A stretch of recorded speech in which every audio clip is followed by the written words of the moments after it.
Жүрек талмасы неге жас адамдарда жиі кездеседі? Бұл барлығы білгісі келетін нәрсе.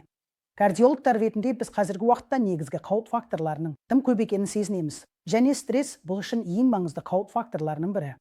Қазіргі уақытта адамдар барлығын ерте жаста қол жеткізгісі келеді, және бұл стрессті өте маңызды факторға айналдырды.